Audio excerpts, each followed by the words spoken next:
ada beasiswa dan lain-lain, nanti silahkan ditanyakan untuk lebih lanjutnya dengan Pak Rikardus. Baik, dan untuk selanjutnya saya persilahkan Bapak Rikardus untuk memulai memaparkan materi. Silakan Bapak. Mbak Lia. Ya, terima kasih kembali Bapak. Saya izin share screen nggih.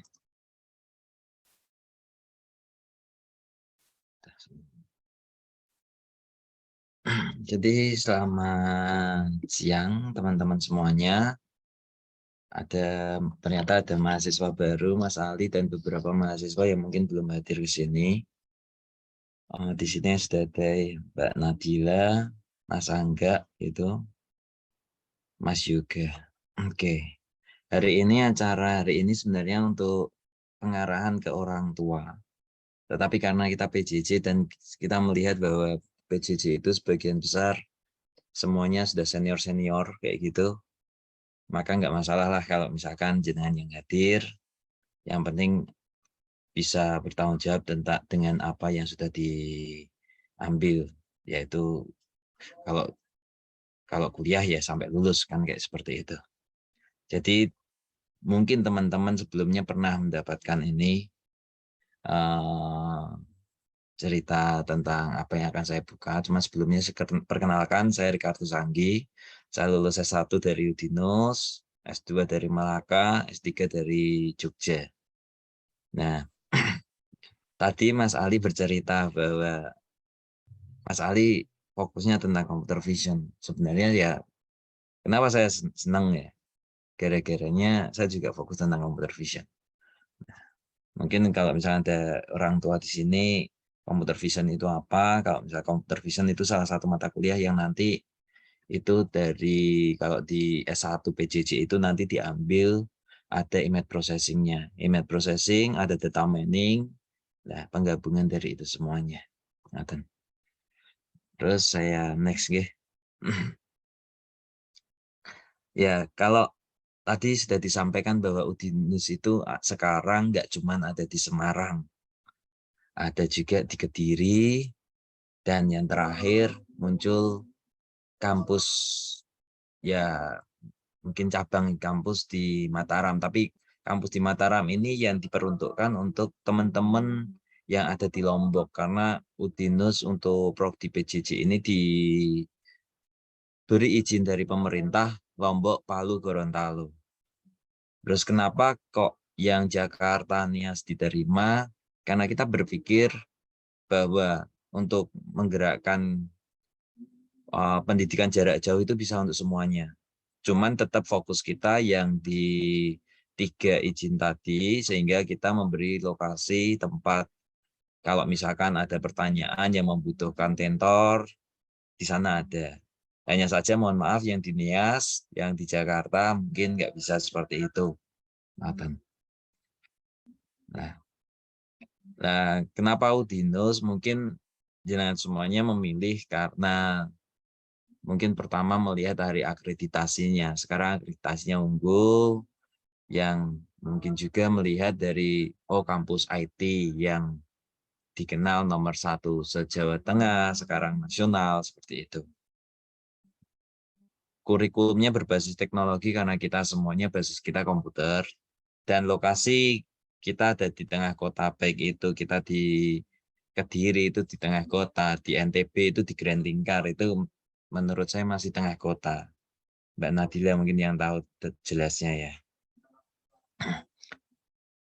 Apakah peluang kerjanya besar? Nanti saya perlihatkan dari WPT ini bahwa ada banyak yang sudah bekerja menggunakan ijazah dari TI. Tetapi seperti yang kita lihat bahwa PJJ ini sebagian besar sudah kerja. Jadi terus kita memiliki komunitas e-sport dan kita kampus bebas narkoba, sehingga kemarin waktu ada berkas, kami meminta jenengan semuanya juga mengisi berkas untuk bebas narkoba itu. Berkaitan dengan PJJ, sebenarnya kami memiliki visi misi yaitu menjadi program studi, program pendidikan jarak jauh yang bereputasi nasional dan internasional. Minimal nasional dulu lah kita, sehingga saya saya atau kami memiliki inovasi dalam dunia pendidikan, penelitian, pengabdian pada masyarakat di bidang informatika, khususnya rekayasa perangkat lunak, teknik jaringan, dan sistem cerdas yang berjiwa entrepreneur. Nah, minimal kami bisa bekerja sama dengan beberapa perusahaan untuk mendukung hal ini semuanya. Makanya tadi saya juga tanya ke Mas Ali, apakah bisa kita bekerja sama dengan perusahaan, karena di sana diperlukan tentang computer vision, kayak gitu. Itu jujur aja membuka pemikiran saya juga. Nah, misi di program PJJ Informatika ini, ya untuk awalnya kami membatasi hingga 2026. Kita harus bisa hingga 2026 menyelenggarakan pendidikan program sarjana program pendidikan jarak jauh yang berstandar internasional. Minimal juga ada kerjasama internasional juga di bidang keilmuan informatika yang fokusnya tadi ada RPL, jaringan, sistem cerdas. Dan semua itu didasari technopreneurship. Kalau misalkan yang kemampuan RPL juga memiliki kemampuan technopreneurship di bidang RPL. Technopreneurship di bidang teknik jaringan maupun sistem cerdasnya. Dan selanjutnya melaksanakan penelitian dalam rangka pengembangan ilmu pengetahuan dan teknologi untuk sistem cerdas yang bermanfaat untuk pembangunan nasional. Berpartisipasi dalam memberikan layanan kepada masyarakat dan komunitas provisi bidang informatika, khususnya komunitas relawan yang relevan dengan pengembangan sistem cerdas. Selanjutnya, kita juga ingin, seperti tadi yang saya sampaikan, berkolaborasi dengan perusahaan, industri, di pemerintahan maupun alumni untuk mengembangkan kewirausahaan bidang informatika ini. Nah, makanya tadi saya tanyakan apakah bisa kerjasama seperti itu. Atau bidang-bidang lain yang relevan dengan informatika yang bermanfaat untuk masyarakat. Ya, seperti yang kita ketahui pendidikan jarak jauh, kalau saya sering menyingkat dengan nama PJJ. Nah, PJJ Informatika Udinus ini resmi. Jadi jenengan semuanya ikut serta dalam PJJ Informatika ini sudah ada izin. Lalu diselenggarakan akreditasinya A. Sekarang di TI itu sudah unggul. Minimal akreditasi kalau mau membuat PJJ itu A. Tetapi sekarang TI S1 itu sudah unggul. Jadi semakin diizinkan kan. Nah, perbedaan lain khususnya dengan prodi TI adalah pembelajarannya. Saya sering menyampaikan ke jenengan semuanya bahwa pembelajaran kita dengan yang di TI itu yang satu tatap muka kita bisa tanpa tatap muka, yaitu secara online. Kalau misalkan jenengan nggak bisa hadir, saya menekankan bahwa yang penting ada pengerjaan tugasnya, karena dari situ Anda juga belajar secara tidak langsung. Kesamaannya adalah kurikulum, capaian pembelajarannya. Hanya saja di TI ini saya mengambil sebagian, tidak semua dari di PJJ Informatika ini tidak semua dari TI S1. Jadi sebagian dari capaian yang ada di TI S1. Kalau kurikulum sama persis. Kalaupun berbeda, kemungkinan yang saya bedakan yang ada ganda kurikulum yang kesannya ganda itu yang saya kurangi. Dan saya masukkan kurikulum yang sederhana. Nah, dosen pengajarnya sama. Jadi sama-sama dosen dari Prodi TI S1. Lulusannya juga sama-sama S2 dari komputer juga. Kualitasnya juga sama. Jadi semuanya sama. Dan kita lebih fleksibel kalau kita mau mendatangkan orang, karena saya pernah dengar ada satu mata kuliah yang Anda semua dijadwal waktu malam hari. Nah, kita juga fleksibel seperti itu. Sehingga kalau mendatangkan dosen, itu juga fleksibel. Jadwal pertemuannya seperti yang saya sampaikan tadi, bahwa kita ada slot. Tetapi kalau ternyata di saat itu Anda kerja, monggo silahkan bisa ikut, bisa enggak. Yang pasti kehadiran Anda dihitung berdasarkan aktivitas. Jadi kalau misalkan nggak bisa hadir, saya juga nggak bisa menyalahkan karena jenengan semua kerja. Untuk hari ini kan hari mendadak kan gitu. Jadi Karena ini sebenarnya pertemuan orang tua untuk menjelaskan apa sih apa Udinus itu benar-benar berizin atau enggak. Kita menjelaskan seperti itu dan bagaimana pertemuannya, apakah jadwalnya harus hadir kayak gitu. Kita menjelaskan sebenarnya. Dan jenengan semua sudah sering saya jelaskan bahwa kalau misalkan jenengan nggak bisa hadir, monggo silahkan, tetapi tetap menyelesaikan penugasan. Ya, aktivitas-aktivitas itulah penugasannya. Atau penugasan itu berupa kehadiran dihitung berdasarkan aktivitas pada topik yang sedang dilakukan. Tidak harus hadir di kampus atau mungkin kalau misalnya nggak bisa hadir online, ya yang penting kuisnya diselesaikan, tugasnya selesaikan. Nanti bisa belajar dari rekaman yang sudah dilakukan. Mohon maaf untuk teman-teman bahwa kami membuat rekamannya sambil waktu mengajar, karena kemarin kami sudah menguji coba teman-teman dosen untuk membuat rekaman, tetapi hasilnya seperti kita ngomongnya kayak kita nggak terbiasa membuat video-video rekaman seperti itu. Sehingga untuk pertama kali perkuliahan ini, saya meminta teman-teman dosen untuk selalu hadir dan membuat rekaman. Kalau dosennya nggak bisa hadir, saya minta dosen tersebut untuk membuat rekaman sendiri. Sehingga teman-teman mahasiswa yang nanti nggak bisa hadir di pertemuan itu bisa melihat rekaman. Pergantian semester, kemarin ada pertanyaan nih. Kalau misalkan ingin cepat lulus. Nah, sebenarnya yang saya tawarkan 8 semester, tetapi jenengan bisa paling cepat lulus 7 semester karena syarat pemerintah. Sedangkan yang lanjut dari D3 paling cepat itu 2 tahun di Udinus, paling cepat. Nah, mahasiswa diizinkan memilih mata kuliah yang diinginkan. Cuman saya juga berpikir untuk D3 yang transfer kemungkinan akan saya buat skema paket. Karena yang D3 khususnya itu nanti kita harus mencarikan dosennya. Sehingga biar bisa main. Sedangkan yang di S1 nanti Anda boleh memilih sejak semester 5.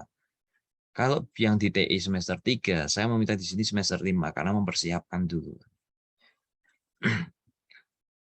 Nah, semester 5 perbedaan dengan yang di TI itu adalah kalau di TI langsung memilih dua pemfokusan software itu, sedangkan di sini saya kata dalam bentuk kata-kata spesifikasi. Jadi Anda spesifikasi sistem cerdas atau RPL atau jaringan.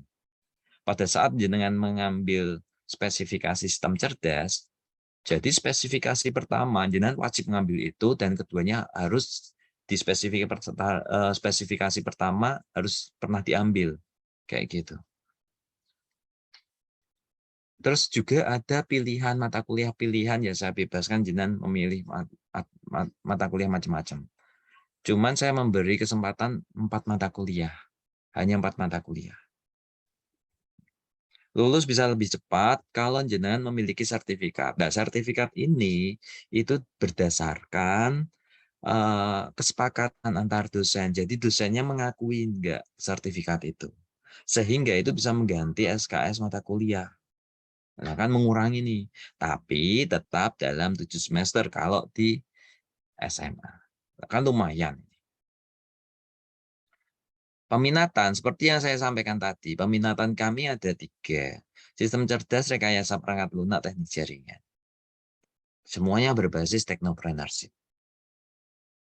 Nah, profil lulusan, ya seperti ini seperti peminatan, kami ada data science, software engineer, network engineer. Di sini kami mengambil 3 ini diambil dari TI. Sebenarnya sama, tetapi mata kuliahnya sama semuanya. Sebenarnya kita bisa lebih lengkap lagi. Tetapi kami ingin memfokuskan biar teman-teman yang seorang software engineer benar-benar tentang software engineer, seorang teknik jaringan benar-benar tentang itu. Jadi nggak terlalu melebar. Jadi kami mengambil 3 ini. Terus ada 1 technopreneurship. Nah, di barusan kemarin saya minta data ke alumni. Jadi pada tahun 2021 itu yang lulusan dari Udinus kita mengambil dari data orang teman-teman mahasiswa yang memasukkan datanya sudah bekerja di mana. Itu ada 480 mahasiswa, alumni mahasiswa yang mengisi dan sebagian besar mereka bekerja di perusahaan swasta. Dan 260 data itu ada di perusahaan nasional. Sedangkan di internasionalnya, perusahaan internasionalnya ada sekitar 63. Nah, setelah saya detailkan, di perusahaan swasta yang setara internasional ada 51%. Berarti di sini ada yang bukan swasta. Ternyata ada yang di BUMN, BUMD yang ada di internasional. Nah, itu yang saya melihat dari teman-teman lulusan di Fakultas Ilmu Komputer. Hanya saja Fakultas Ilmu Komputer itu kan prodinya banyak. Ya, saya berharap DTI ini jenengan semuanya bisa menambah yang seperti ini. Mungkin di BUMN, perusahaan swasta, atau di instansi pemerintah. Saya yakin bahwa jenengan semuanya yang sekarang bekerja itu, karena sekarang jangan semua sudah ada yang Mas Yoga itu ada di BUMN ya Mas Yoga. Nah, terus Mas Ali tadi di perusahaan swasta ya Mas Ali. Nah, saya nggak tahu apakah Mas Ali ini internasional atau. Nah, ternyata di TI itu ternyata sebanyak 200 data dari 480 tadi, 480 tadi ternyata yang di perusahaan swasta yang di TI ini ada 92 orang. Yang di perusahaan internasional ada 24. Kan lumayan malah. Kalau setengahnya adalah 46, berarti setengahnya 46, berarti 24 ya seperempatnya. Cukup lumayan yang ada di internasional. Kan kayak gitu. Nah, mungkin itu yang bisa saya jelaskan kepada teman-teman. Mungkin sambil kalau ada pertanyaan monggo silahkan. Saya hanya bisa bercerita tentang prodi. Kalau yang lain, teman-teman yang lain mungkin ya nanti bisa saya sampaikan waktu perkuliahan saya, Mbak Lia. Monggo teman-teman mungkin ada pertanyaan, mungkin Mas Brian ini baru atau sudah ikut kelas Mas Brian?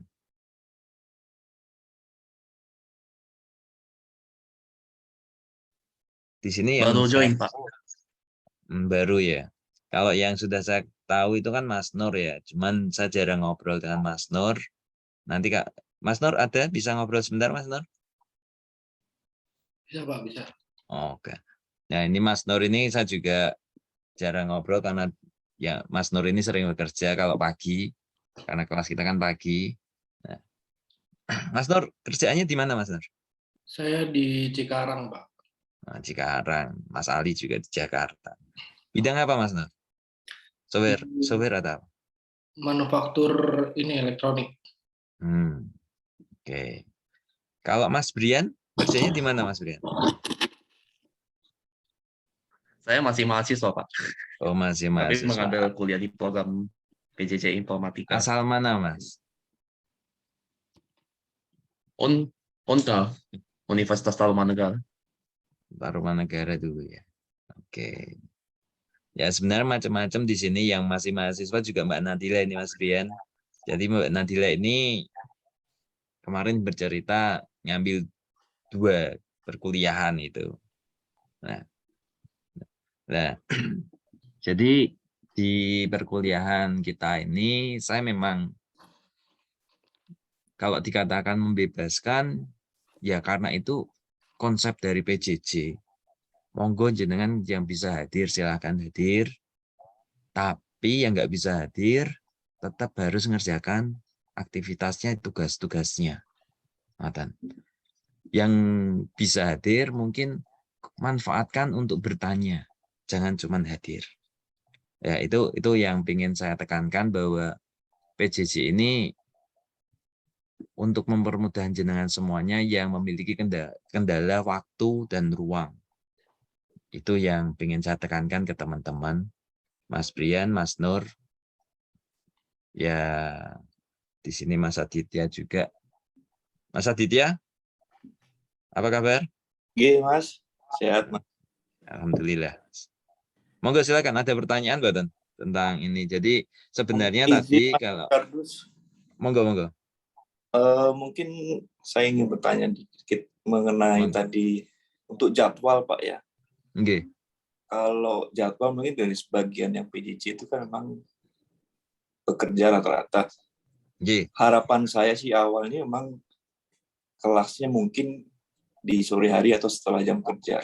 Sehingga kita semua yang bekerja bisa ikut langsung kelasnya itu dengan dosen lah, setelah tatap muka. Dan mungkin itu usul dari kami.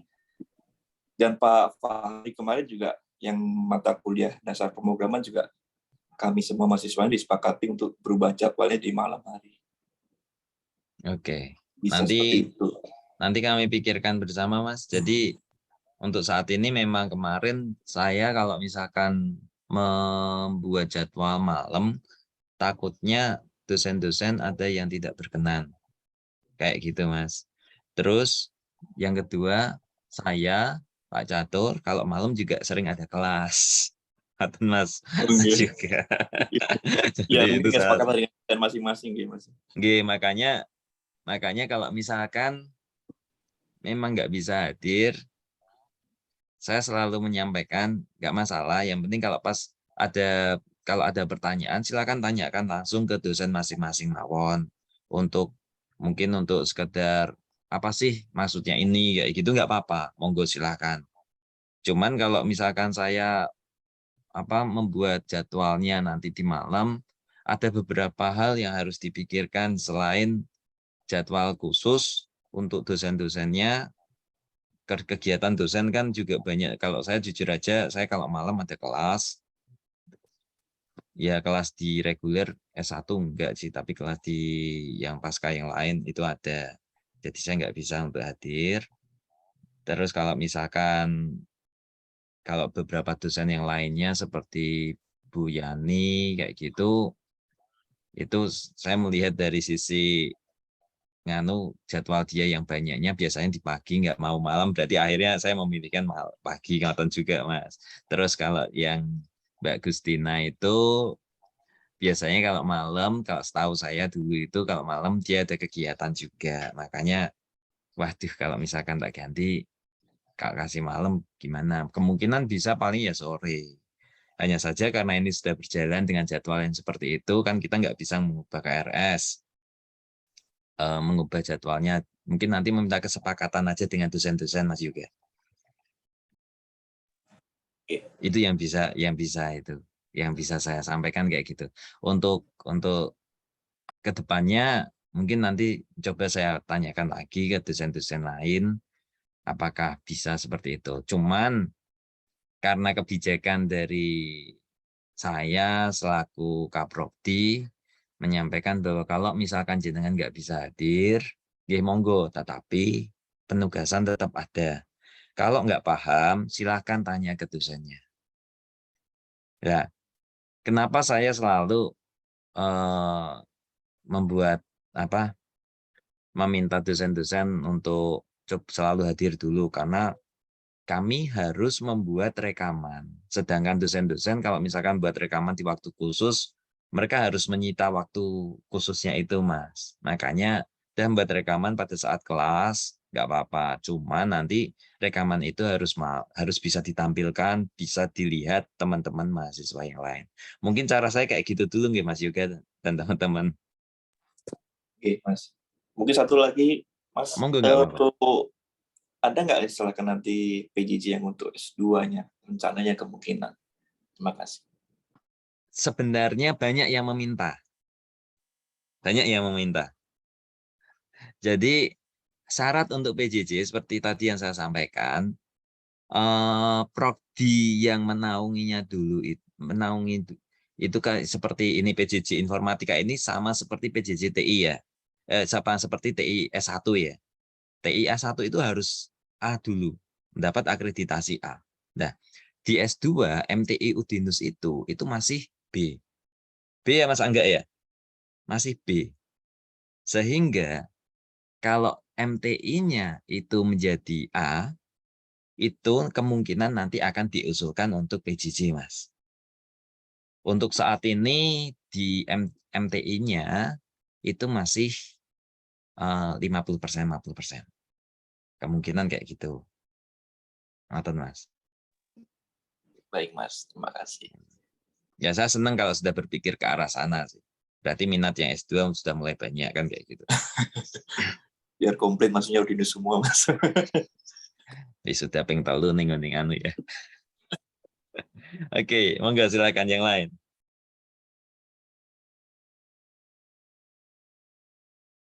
Mas Ali, apakah ada pertanyaan sama Mas Brian?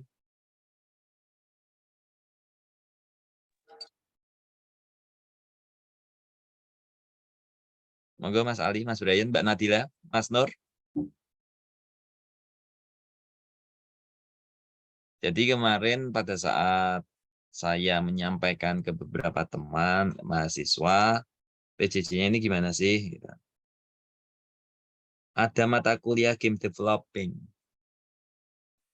Gini, Mas Brian, mata kuliah itu saya masukkan untuk mata kuliah pilihan, Mas. Membuat game itu mata kuliah saya masukkan ke mata kuliah pilihan karena di STIS 1 juga ada.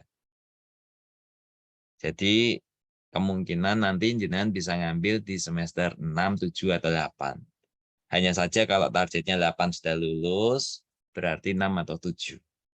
Nah, di semester 8 saya berikan kesempatan untuk, jadi kan kalau misalkan belum bisa lulus semester 7 kan biasanya sampai semester 8. Itu monggo silakan ngambil. Karena ini biayanya UKT, kalau menurut UKT itu kan uang kuliah tunggal. Jadi maksimal 24 SKS maupun minimal 18 SKS, biayanya kan sama. Jadi jenengan juga ngambilnya sesuai itu. Bisa ngambil mata kuliah tambahan. Ngoten Mas Brian. Ada lagi Mas Brian? Baik Pak, terima kasih Pak. Ya menarik sekali juga sih mata kuliah membangun sebuah game gitu.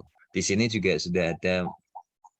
Jadi yang saya ketahui di PJJ ini teman-teman mahasiswanya semuanya sudah pengalaman hebat semuanya. Tadi Mas Ali sudah menyampaikan umur 20 sudah pegang tentang computer vision. Terus ada yang umur 28 sudah software engineer. Mas Aditya, aku lali ora tak kok umur itu kerjanya sudah di BUMN, itu ada tulisannya itu Taspen itu. Nah, jadi ini pengalaman di komputernya sudah wah-wah semuanya. Kemungkinan semoga ya semakin bertambah kayak gitu dan menambah alumni kita kan bisa tambah. Saya kan bisa menulis bahwa alumni kita itu sudah ada yang software engineer kayak gitu kan, tambahan kan lumayan kan gitu. Jadi grafik tadi saya nggak ngambil dari TI, saya bisa ngambil dari grafik PJJ sendiri. Enggak ada lagi pertanyaan?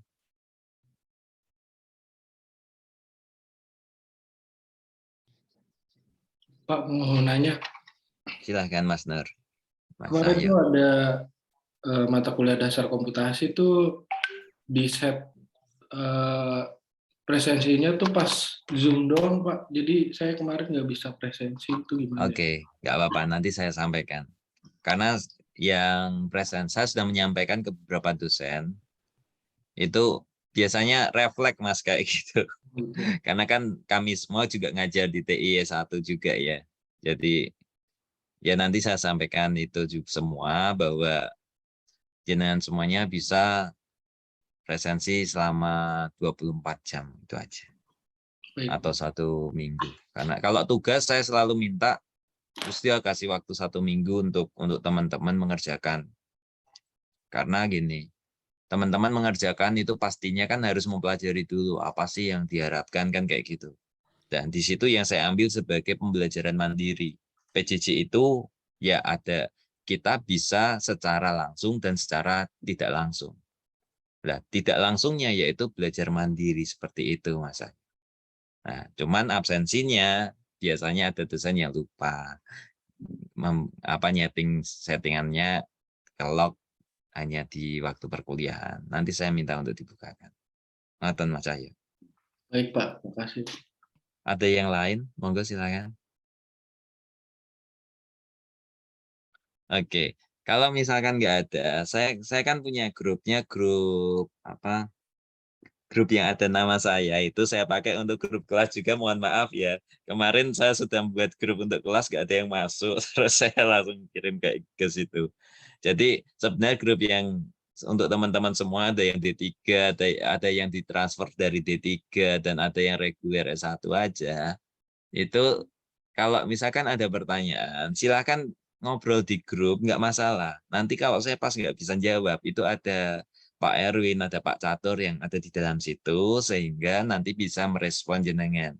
Jadi kalau misalkan ada masalah kulino atau apa, bisa dibantu oleh Pak Erwin secara langsung. Ngoten. Terus kalau misalkan malu, silakan hubungi saya, nggak masalah. Seperti kemarin Mas Georgius dan yang lain, itu kalau misalkan mau ngomong soal tertentu, langsung ngomong ke saya. Jadi seperti yang disampaikan Pak Dekan tadi, bahwa kalau ada masalah, tolong sampaikan langsung, nggak masalah. Karena itu bisa langsung menyelesaikan. Kalau jenengan nggak paham atau masalah nggak bisa absen, tolong sampaikan langsung. Karena di PJJ ini, salah satu kelebihannya yaitu yang tadi, jenengan bisa indirect, belajar secara mandiri. Jadi belajar secara tidak langsung ya secara mandiri, berarti absensinya ya harus ada kelonggaran. Jadi nanti tolong sampaikan. Ada yang lain? Monggo silakan. Mbak Lia. Saya kembalikan ke Mbak Lia. Baik Bapak, terima kasih untuk penjelasannya. Mungkin untuk teman-teman yang lainnya, jika malu bertanya bisa langsung WA ke Pak Ricardus ya teman-teman. Atau mungkin juga bisa WA ke saya, mungkin terkait pembayaran atau lain-lainnya, nanti bisa dengan kami di tata usaha, ataupun ada yang membutuhkan surat keterangan mahasiswa, ataupun yang lainnya juga bisa menghubungi ke kami, begitu. Untuk selanjutnya, apakah boleh ditutup untuk sesi prodi ini, Bapak? Monggo Mbak Lia, nggak apa-apa. Selama teman-teman nggak ada yang tanya, nggak apa-apa. Iya, ini tadi kan beberapa juga ada yang masuk, seperti Mas Georgius tadi juga sempat masuk lalu keluar, mungkin terkendala sinyal dan lainnya. Dan untuk teman-teman yang lainnya tadi juga sudah coba kami hubungi, tapi memang belum ada yang merespon, jadi tidak ikut di sesi program studi ini, begitu. Untuk Mas Brian Iya. Brian dan Mas Ali berarti ini masih harus diurus karena saya baru tahu ya. Jadi datanya nanti saya masukkan ke grup. Nanti saya masukkan sendiri ya Mas Brian dan Mas Ali ya. Karena saya Baik, baru Pak. ngecek datanya hari ini. Iya, Baik, Pak. iya, Terima kasih, Pak. Betul Bapak. Jadi ini sebelumnya juga ada tambahan lagi Bapak, seperti Bapak Husni, Bapak Munim, lalu ada Kak Ali, lalu ada Bapak Herisatiarji dan Mas Brian ini. Beberapa ada yang dari Lombok dan ada yang dari Jakarta, sepertinya domisilinya itu begitu. Nah, untuk selanjutnya mungkin nanti akan bisa langsung dengan Pak Ricardus saja. Tapi ini saya izin untuk mengakhiri sesi program studi ini ya. Yeah. Terima kasih atas kehadirannya teman-teman sekalian, seperti Kak Brian, Kak Aditya, Kak Ali, Kak Angga, Kak Nadila, dan Kak Nur Cahyono. Selamat siang. Wassalamualaikum warahmatullahi wabarakatuh. Waalaikumsalam. Saya juga izin pamit boleh Mbak Lia? Boleh Bapak. Oke, teman-teman nanti kalau misalkan ada masalah, tolong langsung kabari ke WhatsApp saya di grup ataupun secara pribadi. Nanti Mas Brian sama Mas Ali saya berikan langsung saya hubungi secara langsung. Nanti, terima kasih semuanya. Saya izin pamit dulu. Baik, Pak. Terima kasih, Pak. Terima kasih teman-teman.